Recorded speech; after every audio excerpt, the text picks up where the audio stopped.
Good afternoon. That's better. You got to be excited for this.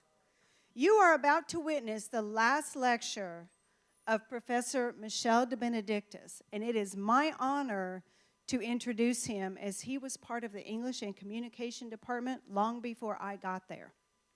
So he is going to bring you his pedagogical journey from confusion. Are we still confused? Okay, good. To confirmation in a career spanning 5 decades. So let's give it up for Professor De Ben. Thank you. Thank you, Professor Wenzel. Okay, now can I do this? There you go. Okay. All right, so I know first of all, I want to thank the Arts and Letters Committee. They are spectacular. As usual, I want to thank the president, Beverly Moore Garcia, the associate dean. There's a woman who is no longer here, but who was very instrumental at the very beginning, Marta Hunko-Ivern, who was our associate dean, and she fought for this program, and I've been involved with it as long as I was here. So I want to thank them very much for this. Okay. I know that, everybody's got different schedules, so I just want to let you know how I'm dividing this up. I'm going to give you a little bit background of where I came from, okay, womb to tomb type thing. And then I will talk about the importance of mentors, people that I have helped to pay it forward, or I should say I've paid it forward to them to carry on the tradition, and then what I would call random observations of a cluttered mind and what I've learned in the years that I've been teaching, okay? So if there any time you want to break it up, let me know or something like that, and I'll try and keep according to schedule. First off, I'm going to do a frame tale, okay? Sort of like the best stories, according to Horace, are in medias res. We start in the middle of things, okay? So the date is January the 4th, 1986. I'm at my parents' house in Los Angeles. When you step through the door of your parents' house, even if you're 35 like I was, you are 12 again, all right? They tell you to wipe your feet. They want to know where you're going to go with the car, et cetera, et cetera. So they were needlessly driving me nuts. I had stopped teaching at the University of Nebraska. I'd spent 2 years there, and prior to that, 7 years as a teaching assistant at the University of Wisconsin, where I was working on both my master's and my doctoral work.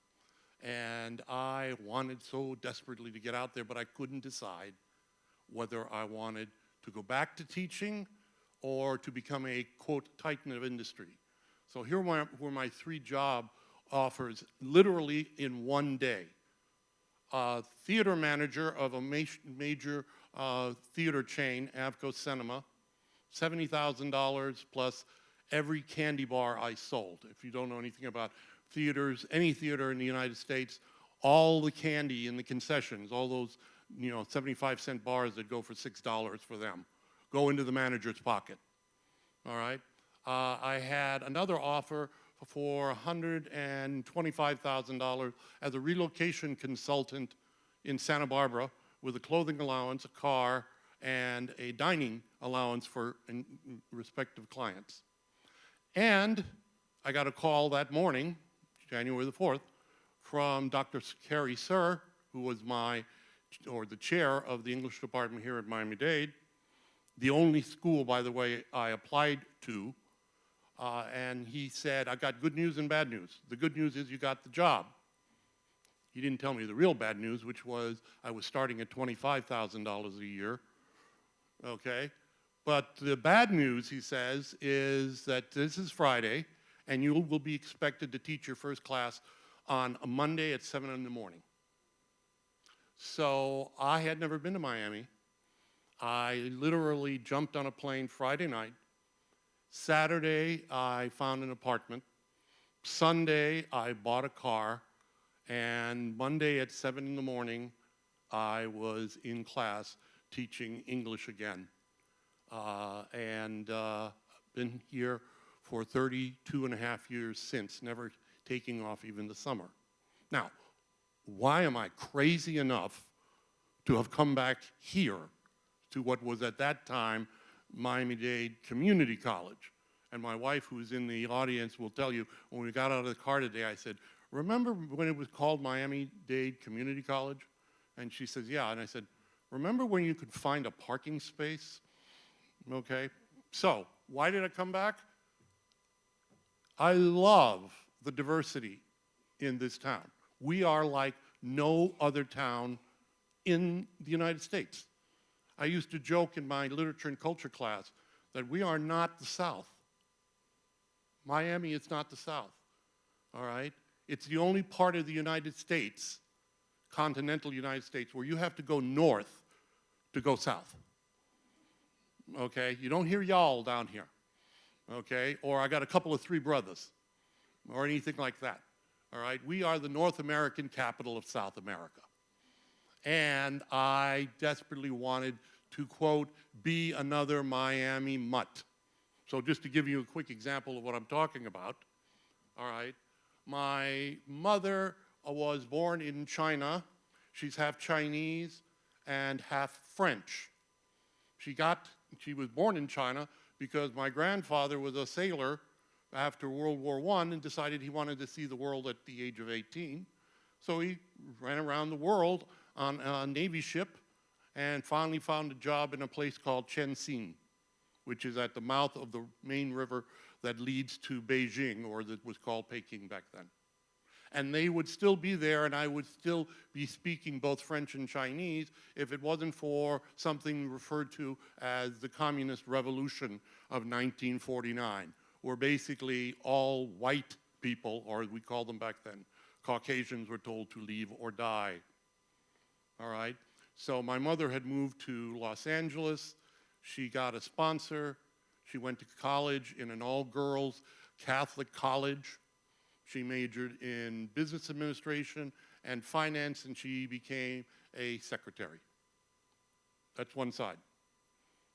Other side of the family, my father's side. Okay, my grandfather was born in Italy and decided after he married my grandmother, who was born in southern Spain, to move to Costa Rica, San Jose specifically.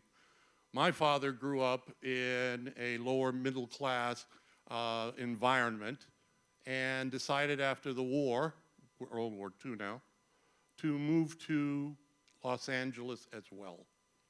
And guess what? I know this is going to be surprising to you because I know that none of you know anybody like this, but my father did not speak a word of English and lived in the United States for 5 years before he decided, maybe it's time to learn a little bit of English.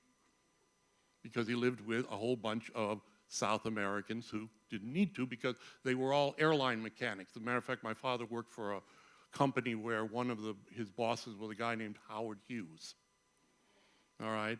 And so they met at a dance where my mother, who was a nerd, I mean, who brings a textbook to a dance?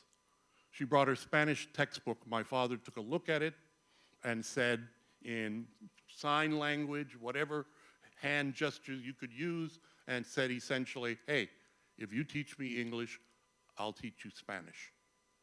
All right? They got married.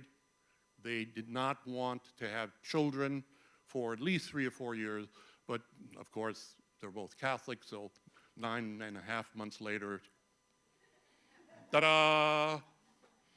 Okay, they settled I was born in Southgate, California. If you don't know Southgate, let me give you just a little bit about South Central Los Angeles. It's 2 miles north of Watts.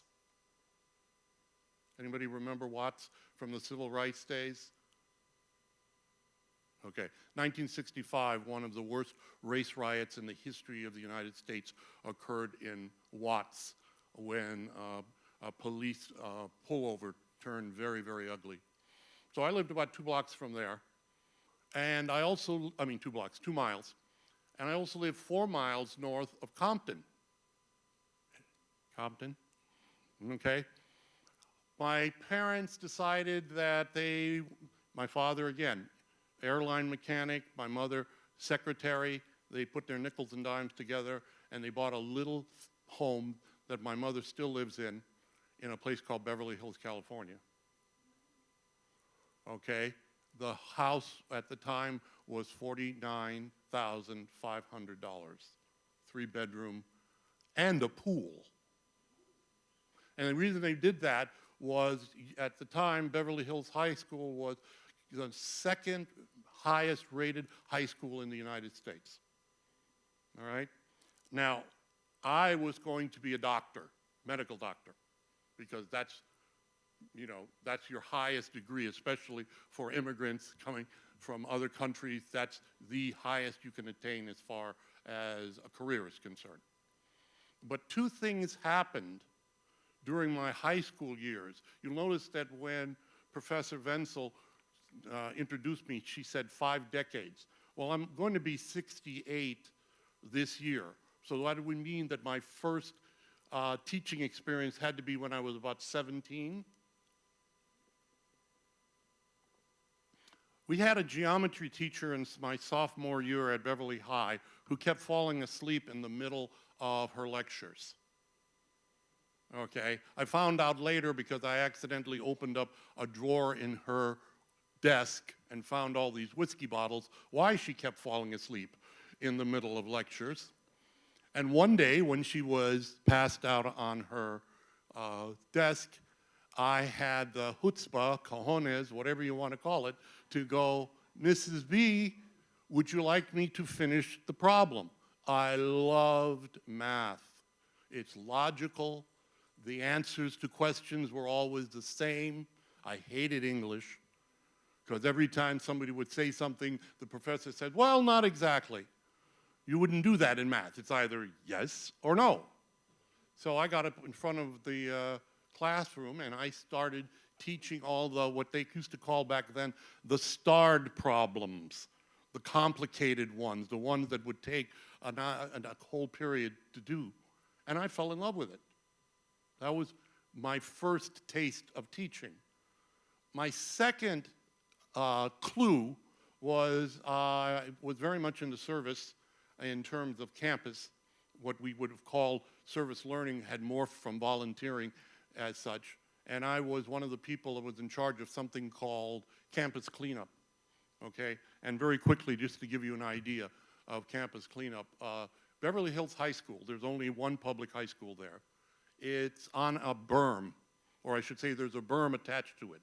So the high school is up here, and then the lawn goes slope, flat, slope, flat, slope, flat.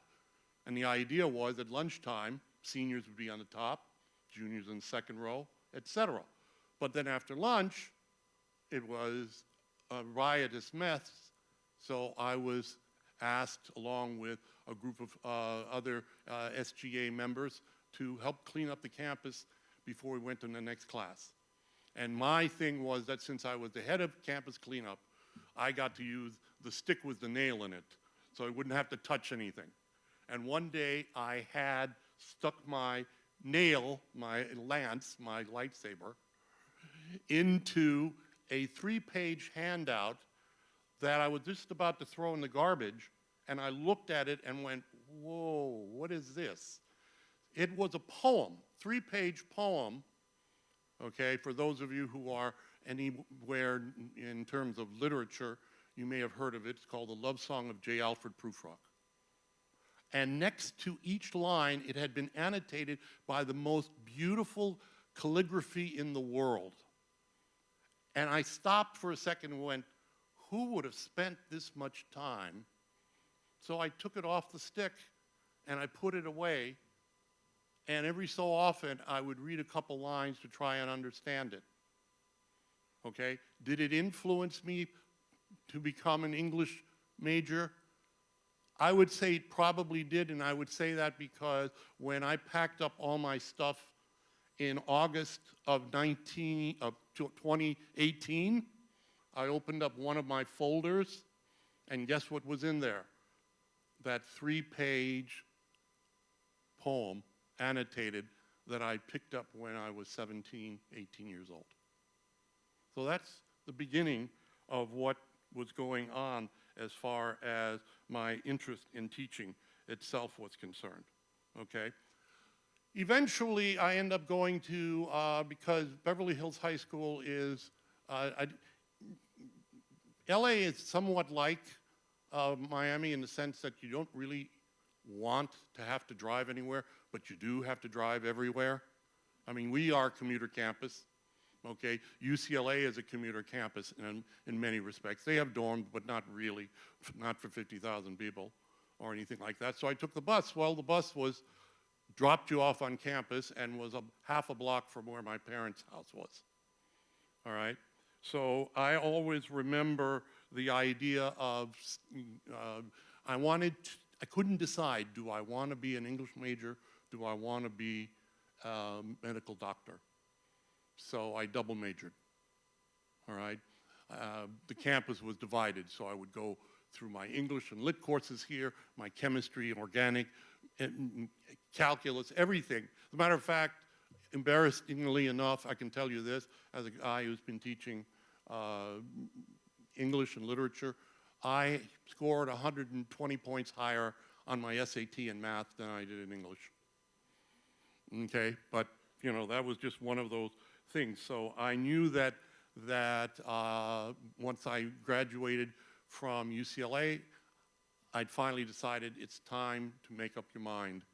And I decided I didn't have, okay, if you're a doctor, at least this is the way my mind works. It's like being a priest, okay? It's a full-time job, 24/7. And I didn't want to get up at 3 in the morning because Johnny's appendix blew up. So I said, be a teacher. Nobody's going to call you at 3 in the morning saying, I'm having a problem with this thesis. Okay? Or this paper's due tomorrow, I'm in big trouble. I know, I gave you the paper. Oh yeah, so can I get an extension? If you don't call me again at 3 in the morning, yes. Okay? So I go off, and the other thing about Los Angeles is when you live in California, it's a mirror. Everything, all the beautiful people are there. It's like Miami Beach, just like past. All the beautiful people want to be there. I wanted to go someplace different. So I went to the University of Wisconsin. We had seasons. I saw snow for the first time. I realized that it's a great place to go to school if you're a college student. Why? Because 6 months of the year, if you go outside, you're going to turn into a popsicle. Those are the 6 months you study. The other 6 months of the year, you are in heaven when it comes to weather. You ride your bicycle everywhere you want to go, etc. I did that. And then eventually we come to, as I said, I got my master's degree at University of Wisconsin. I got my doctoral degree at University of Wisconsin, and then ended up at Nebraska. And now we're back to January the 4th, 1986, where I have to make a decision as to whether I want to come to Miami-Dade, okay? I look at the demographics. I look at the population in terms of the ethnic background, the cultural diversity, and I also was misinformed because lots of my friends said, oh, you should go to Miami. It's just like Los Angeles, okay? One of my favorite movies of all time is Casablanca. And there's a line in Casablanca I will never forget, and that is when Inspector Renault asks Rick, why did you come to Casablanca? And Bogart's character turns around deadpan and says, I came for the waters. And Inspector Renault goes, but we're in the middle of a desert. And Bogart goes, I know, I was misinformed. That's where I am, okay?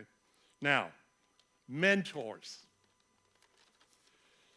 The inspiration, the guidance, the fact that they share moments of their lives, the molding of attitudes, behavior, and life-altering experiences. Let me just put it this way, all right? From now until well, I don't know if there is an until, all right?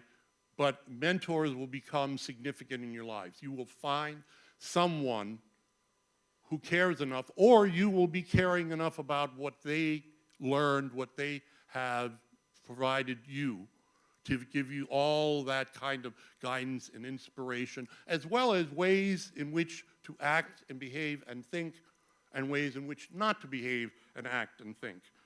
So let me go through about 5 or 6 of my mentors very quickly and show you how I got to where I am today. We'll start with the most important mentor in my life, and probably for a lot of you, because as I said, I've only been out of the classroom about 8 months, but I know from teaching literature and culture that it's the same for you. Abuela. My grandmother is full-blooded Chinese. What I did not know until about a week ago, because I asked my mother to give me some background, I said, when my grandmother met my grandfather, she was full-blooded Chinese, and she lived in the French concession of Tianjin, which is a long story, but it was colonized during the First War. So there were German concessions, French concessions, Belgian, et cetera, et cetera. So I said, so my grandma lived in the French concession, so she spoke French. My mother said, no. Okay, then she spoke English. No, she only spoke Chinese. Oh, okay, so Grandpa spoke Chinese. No, he didn't speak a word of Chinese. So how did they communicate? My mother said, you know something? I have no idea what in the world they did to do that. And I say this as a kid, that when I was growing up in Compton and then in Beverly Hills, in our family, you moved from Chinese to Spanish to English to French in the same sentence. You know, we've talked about Spanglish. I don't know what you would call it when it's 4 different languages, and everybody knew exactly what everybody was talking about. I'll tell you a very quick example of how I didn't even realize that I was speaking different languages. Okay, one time I was in grade school, I was in Catholic school, and I said something about, boy, it's really hot out here. I could really use some Shigua. And all my friends in Southgate went, say what? I said, Shigua. I really could use some. And they go, what is Shigua? And I'm like, what do you mean, what is Shigua? Shigua is Shigua. And they said, could you describe it? So I described it to them, and then finally one of them said, do you mean watermelon? And I went, watermelon? That's a dumb name. All melons have water. Why would they call it watermelon? Okay, yeah. Yeah, no, I eventually got that, but I will tell you this, though, sir. To this day, to me, it's still Shigua, because nobody else, I mean, that's such a great name. I'll give you one more, and I'm sorry, but I do use, how shall I say, colorful language once in a while. My father was a mechanic, an airline mechanic. He also had a temper, okay? I thought that because he was half Italian and half Spanish, all people from Latin countries, especially fathers, have hot tempers. I also thought they all liked spicy food because my father always had a bottle of Tabasco on the table. And I would sit there and I'd say, do you eat everything with Tabasco? He says, yeah. I said, you can't eat everything with Tabasco. I said, like, you wouldn't put the Tabasco in salad. He goes, I don't eat salad. Okay? What was at the table every day? What a shock. Rice and beans. Rice and beans. And of course, my mother being Chinese, rice is the staple of the world, that kind of thing. But he would get mad when something wasn't working in terms of engines he would put together. And it was fine when he was swearing in English. When he switched to Spanish, run, because something was going to go flying across a room. And when you're an airline mechanic, your wrench is not this big, it's this big, okay? And I remember running into my mom's kitchen and saying to her, Mom, I'm 6 years old, by the way. I should let you know that. I'm 6 years old at the time. I said, Mom, what is a puta? She looks at me and she goes, where'd you hear that? I said, Dad is saying it in the garage. And she goes, it means whore. Now I'm really confused because there's nothing but nuts and bolts and everything in there, okay? There was one nude picture of a woman in the entire garage. I did not know for the first 10 years of my life that that nude woman was a woman named Marilyn Monroe, and it was on the cover of a Playboy magazine, okay? I said, well, I don't understand, because he keeps going, hijo de puta, de puta, de puta, and then, whoosh, something would fly across the room. But Grandma was the ultimate nurturer. She's the only one who didn't work 40-hour weeks, 50-hour weeks. And she always told us, and this is one of the most important things I ever learned in my life, because I used to ask her, I said, Grandma, are you Catholic? She goes, no, I'm a Buddhist. Well, how can you be a Buddhist? You'll go to hell. You know, all of that stuff that you say when you're a kid and you don't know anything. And she said, I don't believe that. I believe that if you have a good heart, someone will look after you. And I will never forget that as long as I lived and as long as she lived. If you have a good heart, everything will work to your advantage and you will have absolutely nothing to fear. And she took care of us for the entire time, because everybody was blue collar, all right? And I used to love the fact that she would, you know, take us every day, and I knew that if we went to the supermarket, I would always get a packet of baseball cards, or I would get a comic book. I was in heaven, okay? Especially now when I think back to myself, that was the days when, if any of you know anything about comic books, there was a new comic book company that came out called Marvel. So I had the first editions of all the Marvel characters. I didn't know they were first editions. They were just fun to read. And of course, like everybody else, I threw them into a box and we never found them again, all right? Second group of mentors were from high school. The reason I really believe that I ended up becoming a professor of English was a gentleman by the name of Reed Mathis. He taught ancient history my first semester there, which was sort of in between junior high and high school. And one day in the middle of discussing something having to do with, you know, the 66 million years ago when the dinosaurs were blown away, I don't know if you read that article recently, they found out that the asteroid was somewhere located near North and South Dakota, okay? In the middle of that, somebody was asking a question about what is it what's education good for? Why are we going to school? What's education all about? And he stopped everything and it became Socratic. What do you think it's all about? And finally, after an entire period, he turned to us and he said, education teaches you how to think. It doesn't teach you what to think. It teaches you how to think and what you can do with that thinking power. He was very firm, but empathetic. If you know your movies like I do, he was a cross between John Houseman in The Paper Chase and Robin Williams in Dead Poets Society. All right? He also taught me about reality in the sense that I said to him one day, Mr. Mathis, I hope someday to maybe go into teaching. And he said, well, that's good. He said, why? I said, well, the nice thing is it's not political. And he turned around and laughed in my face. Are you out of your mind? He just laughed. And I had no idea until later on what he was all about. I also learned, as I said, the Socratic method from another teacher at that time, Mr. Quinlan, because all he would do was ask questions. And one of the things that was great about Mr. Quinlan was that we would discuss a literary work, and we thought we had it all set up in that first hour, and everything we knew about it, and it was wonderful. And then he would come back the following class period and destroy everything that we had said okay, by showing you that there are two sides to the whole question of interpretation.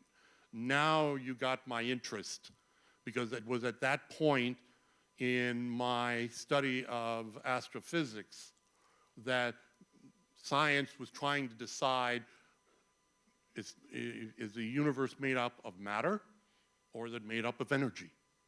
Is it made up of atoms, or is it made up of waves?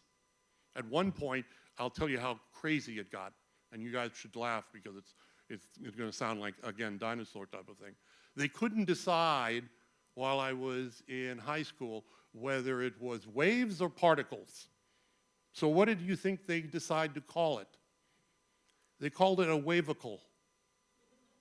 It was like, why don't they just call it a popsicle, you know, for the fission type of thing? I mean, totally. And then when string theory came along, it's sort of like if you've ever taken calculus and you go, calculus 1, not a problem. Calculus 2, not a problem. Calculus 3, what the hell?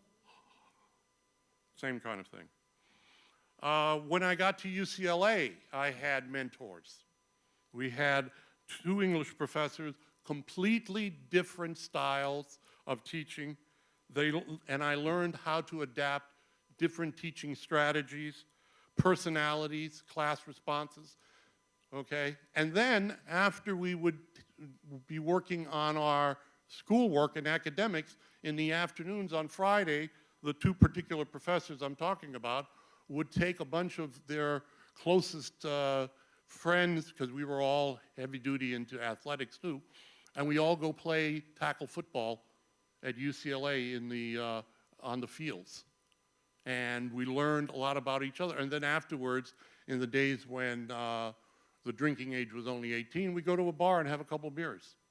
But it was the fact that they listened, they balanced the social with the professional, they kept their distance in terms of our own private lives, but they also helped us to understand a little bit more about ours.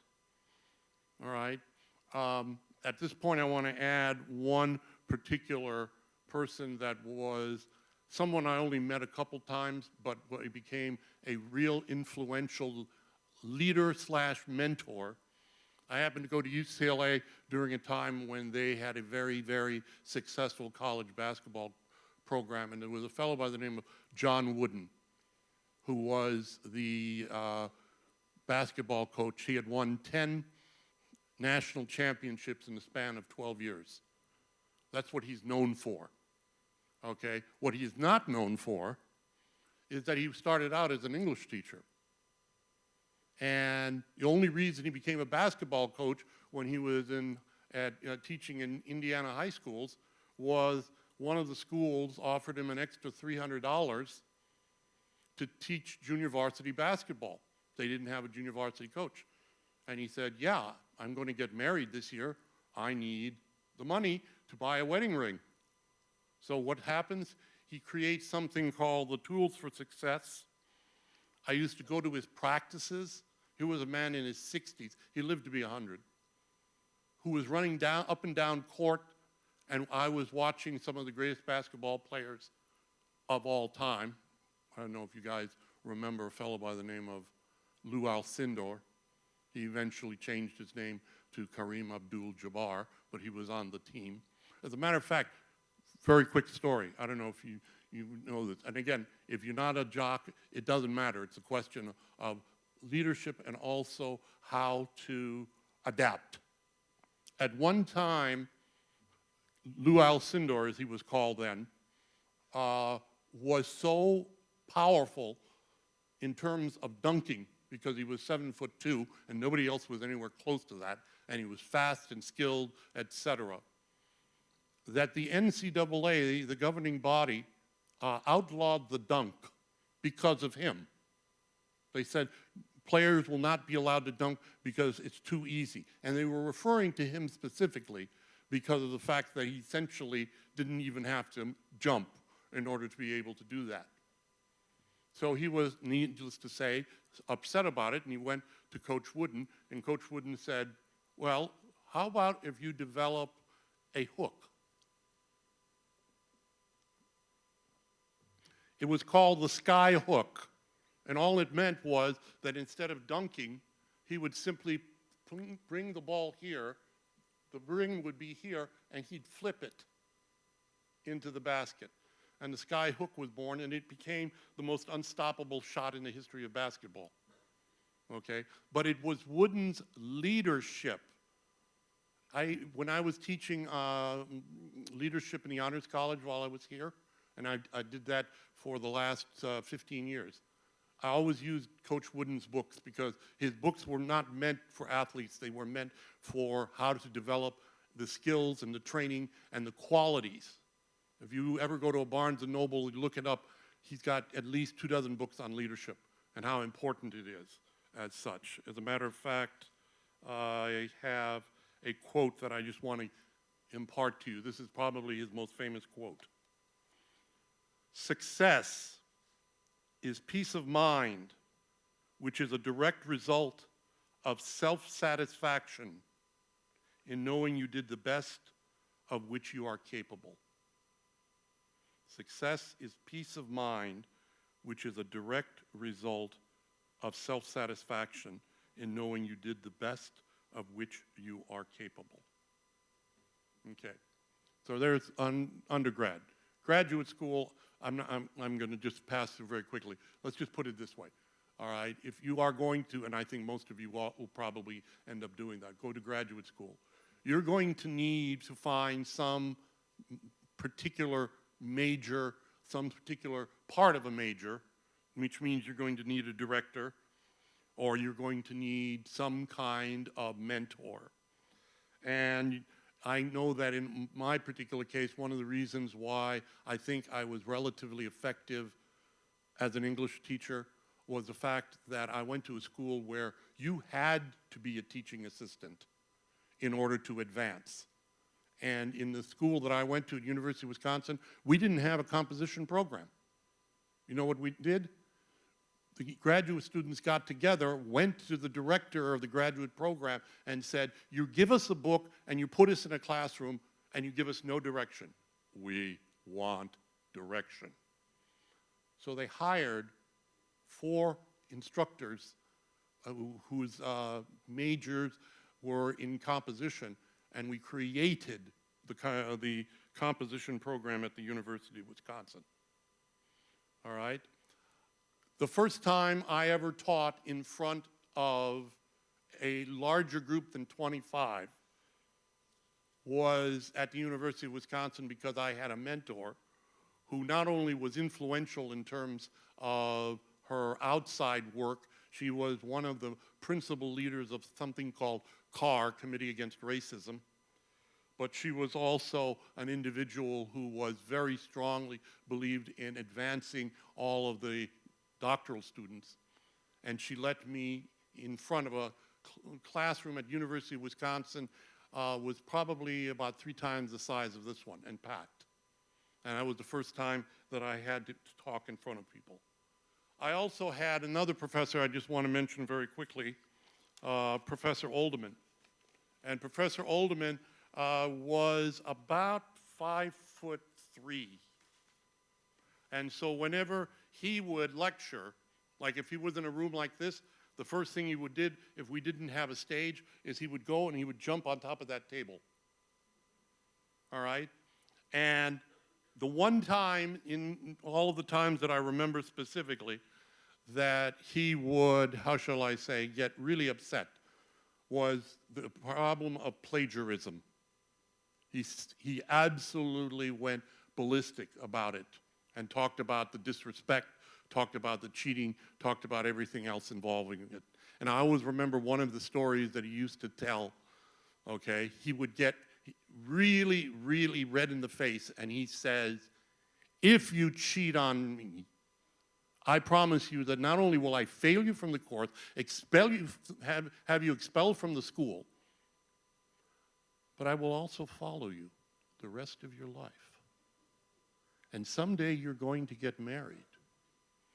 And the night of your nuptial, I'll be the one who sticks his head in the window and goes to your spouse, he cheated on me, he'll probably cheat on you.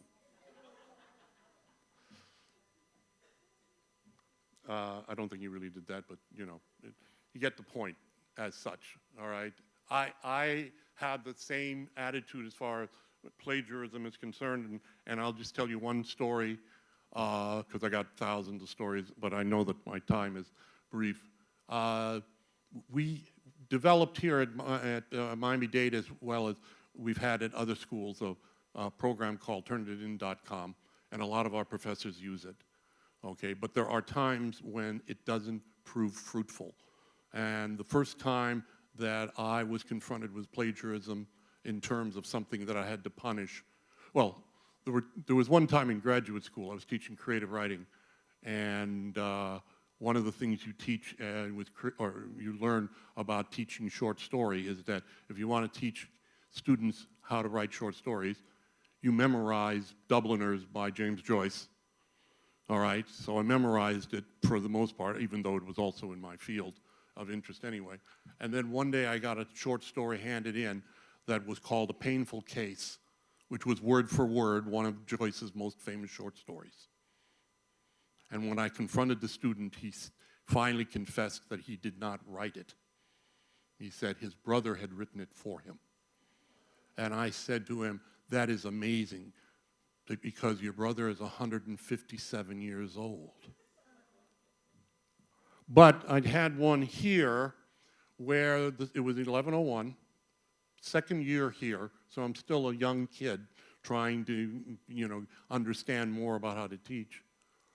And there was a kid in the front row, wrote down everything I said. I set up my assignments so that it would be easier for you to just write the paper. But he took down all the directions on what needs to go in each paragraph methodically. And I made the mistake back then of letting students in 1101 take their papers home, type them up, and hand them in. Okay? Never, you know, thinking that there was any way in the world.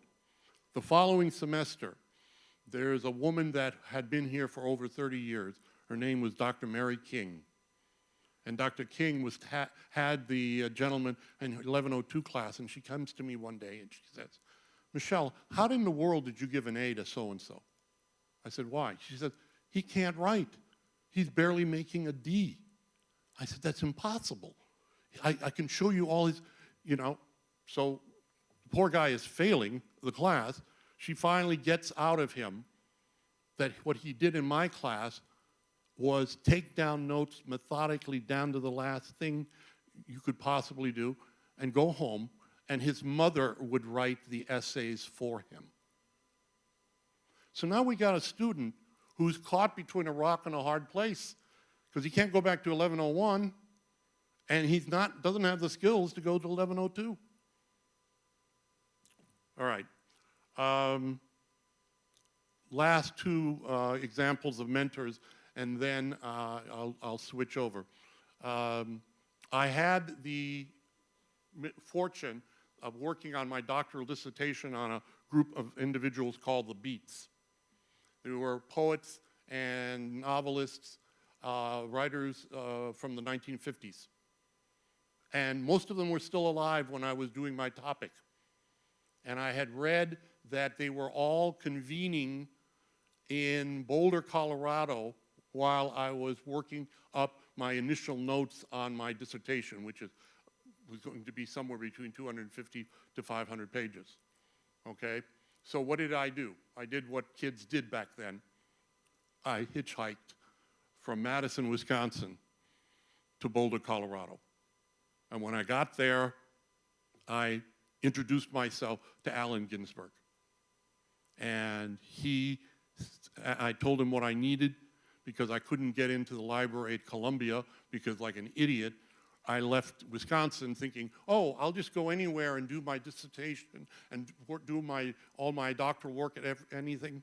And I walk into the library at Columbia, and the guy says, oh, you're here to get the stuff from Allen Ginsberg? I said, yeah. And he says, no problem. Let me see your Columbia University library card. What? I have to have a library card? Well, you have to be a full-time student here. And I said, I can't. He said, well, you can't see it. And then he chuckled and he says, unless you got a letter from Allen Ginsberg.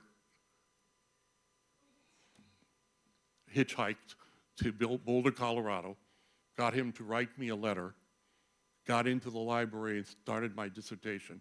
And the thing I will remember about Alan is that he was such a kind, wonderful man and an amazing memory.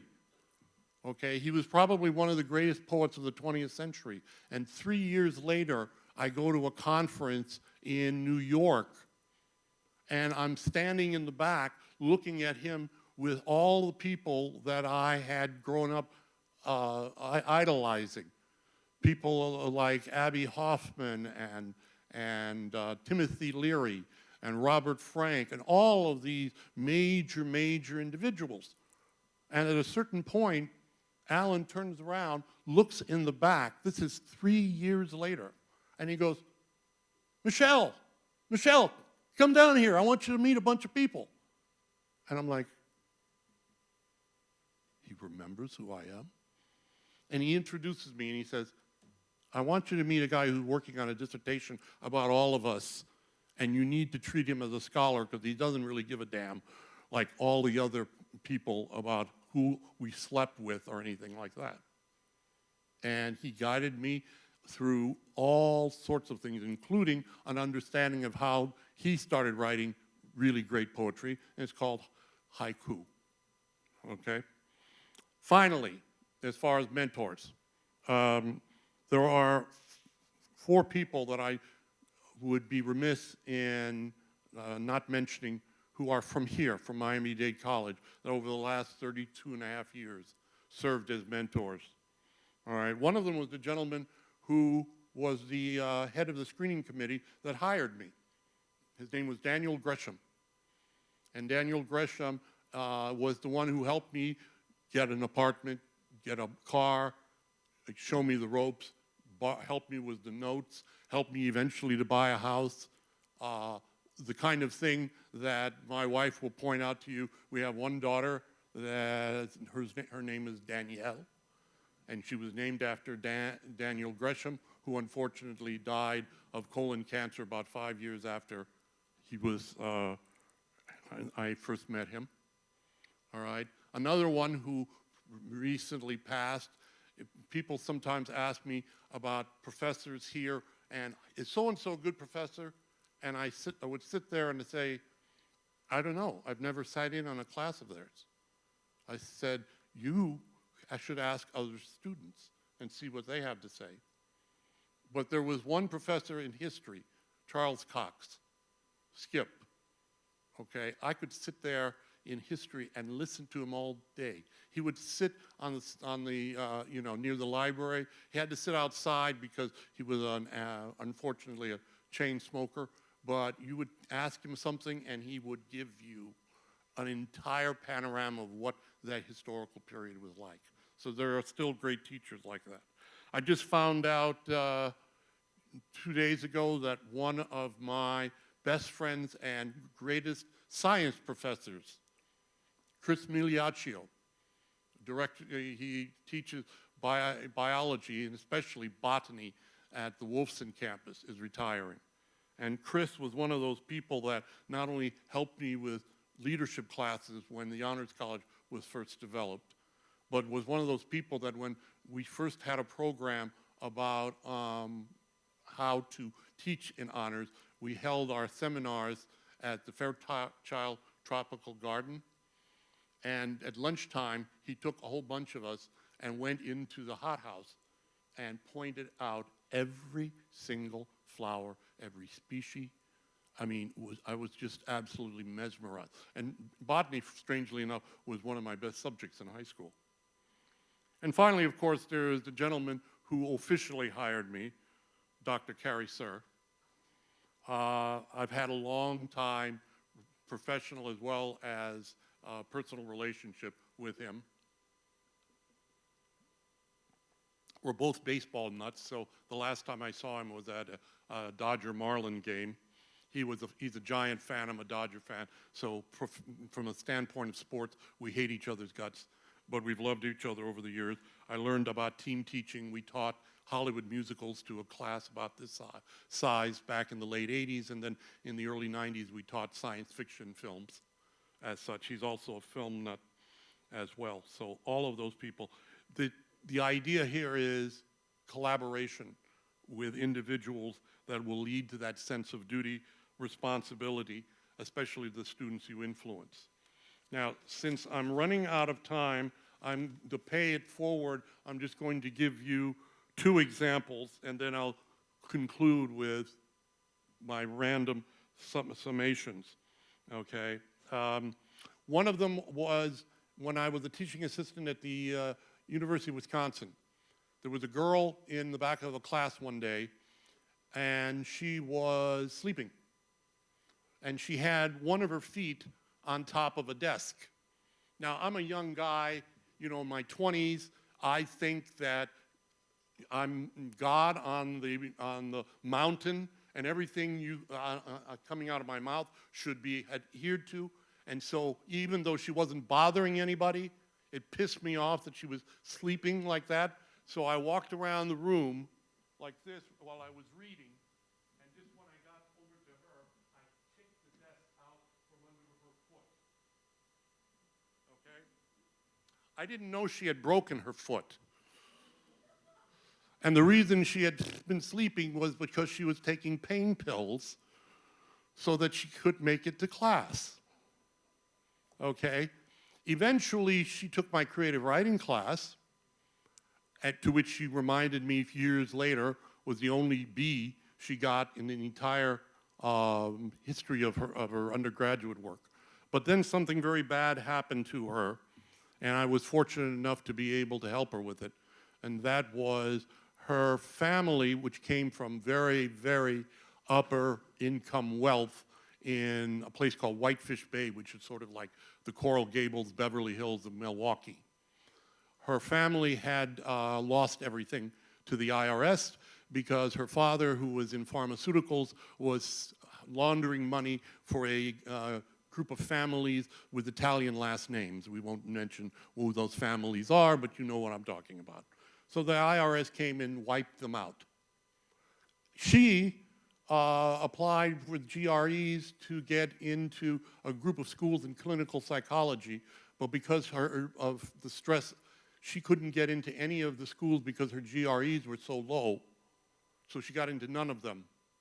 So what does she do? She calls me. I'm not even at Wisconsin anymore. I'm in Nebraska, and she begs me to help her. And I said, well, I don't know what you want me to do. And she said, can you at least help tutor me so that I can raise my GRE scores?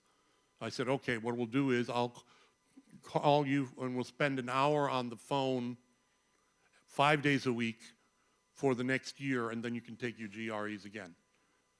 After about 2 weeks, apparently it wasn't working out. She didn't tell me this until one day where there was a knock at my door in Lincoln, Nebraska, and guess who shows up from Wisconsin to Lincoln, Nebraska?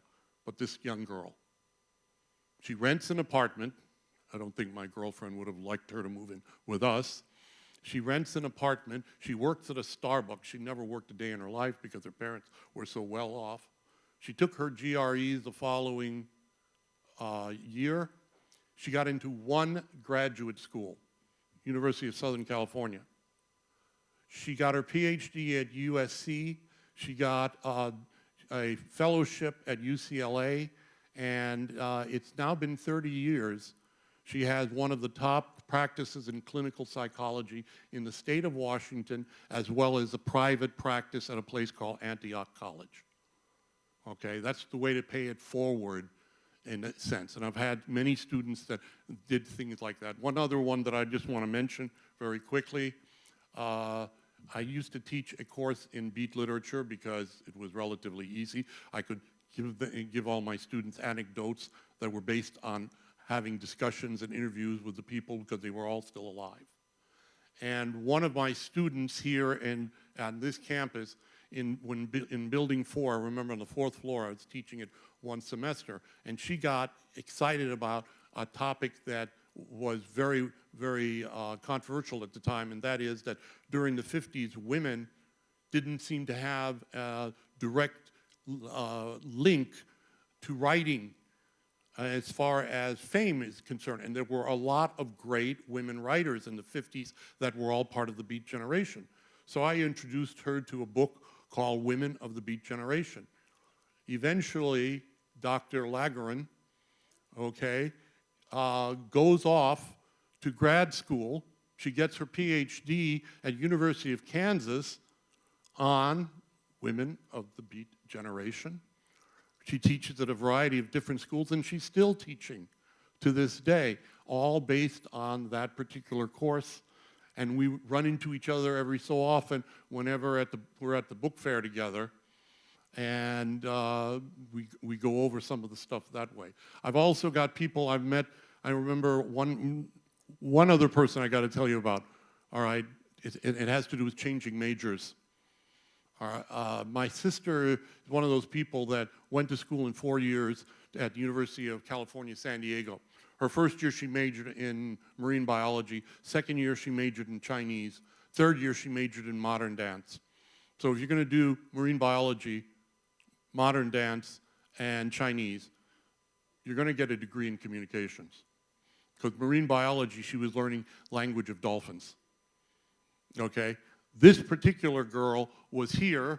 She left here, Katie, and went to university, straight A student, went to University of Miami, studied to be a doctor. But then when she graduated from University of Miami, she suddenly decided she really wasn't that interested in being a doctor. She wanted to be a lawyer, but she was totally conflicted because she said, then I've wasted my last 4 years. And I said, no, you didn't. You learned an awful lot, okay? Science and literature have a lot in common. They're both very extensive mythologies in certain senses of trying to put the world together. So I said, what were you going to do with your medical degree? She says, I was going to go into some form of pharmaceutical industry. I said, hey, the pharmaceutical industry, trust me, needs a lot of lawyers. She went to law school, and that's what she's doing. She's working, defending against the prescriptive drug people who are charging us $500 for a pill that should cost us only $3.50. Okay? So that's how you pay it forward. All right. Two last things. One of them is I've had three major things that happened to me while I was living in Miami that changed my life forever. One of them was Hurricane Andrew. My wife and I lost our house 3 days before my daughter was born. All right? As a matter of fact, when Linda had her water break, we were staying at the insurance company's family's home, because the only one that had air conditioning. And I remember driving down Kendall Drive with no lights and armored cars from the National Guard's curfew trucks coming by asking us why we were there, and we would point to Linda's stomach and they'd go, we'll give you an escort. I also had, I'm in remission now, but I had very aggressive prostate cancer for about 2 years. But the one that almost completely wiped me out was in 2009, I suffered an aortic dissection.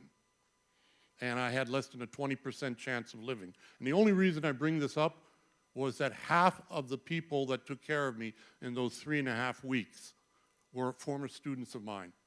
And there was one guy in particular I'll never forget. He was a STEM student, and he used to take classes with me in Building 9. His first name was Nkosi.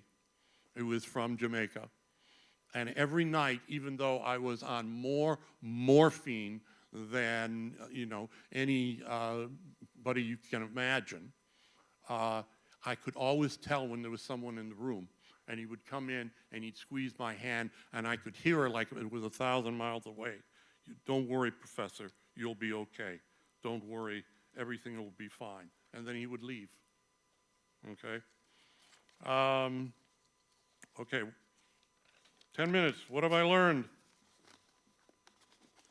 Okay, I've already told you some of them.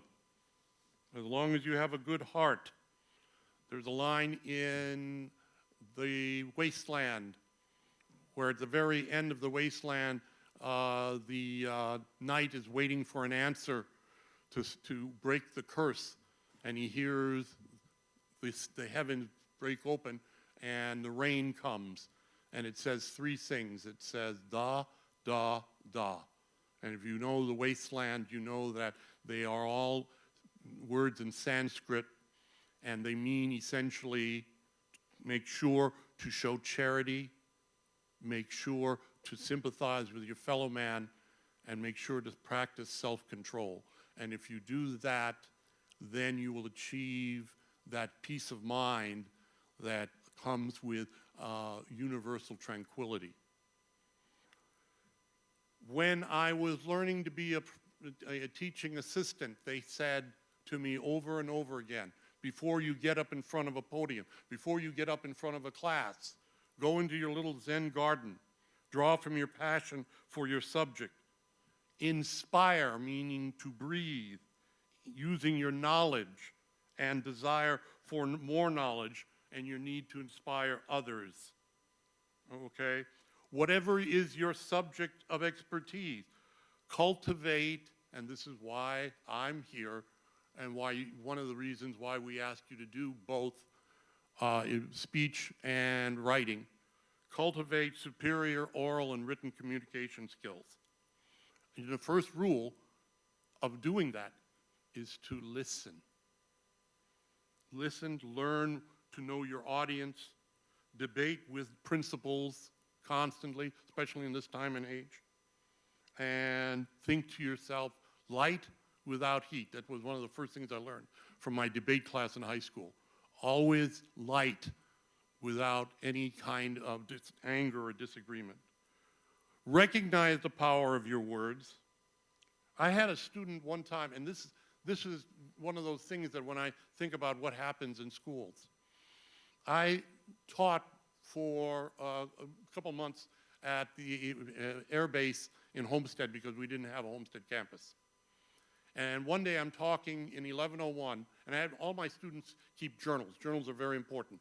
You can learn from what you've written 10 or 15 years before, okay? And I had a student there who never said a word, but was always listening to everything I said.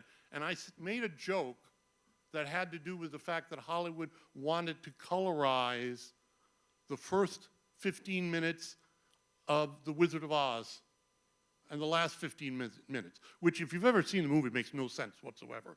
You don't colorize the first 15 and the last 15. That's the whole point of Neverland, so to speak, or Oz itself.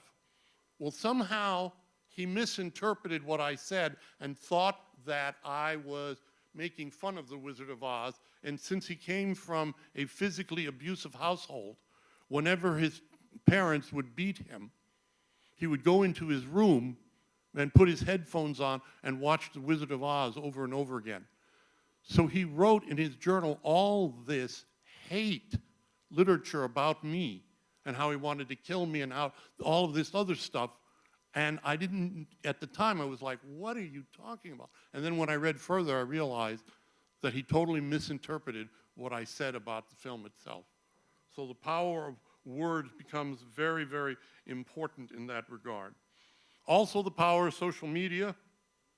There's an article that Carl Hyacin just wrote in the Sunday Herald all about how the number of people on social media who still claim that Sandy Hook did not exist, that nobody died at Marjorie Stoneman Douglas, and there are people out there that are still believing them. Okay, I ask you to think about what social media does and what power it has. The power of the books that you read. 1984 is a great book to read at this time in life, especially when it comes to doublethink and doublespeak. And the films that you necessarily watch, as well as the people that you meet, okay? Two last things I want to share with you. When I went to UCLA, the first semester I was there, they told me that 65 to 70% of what I learned would be outside the classroom. I had no idea what that meant.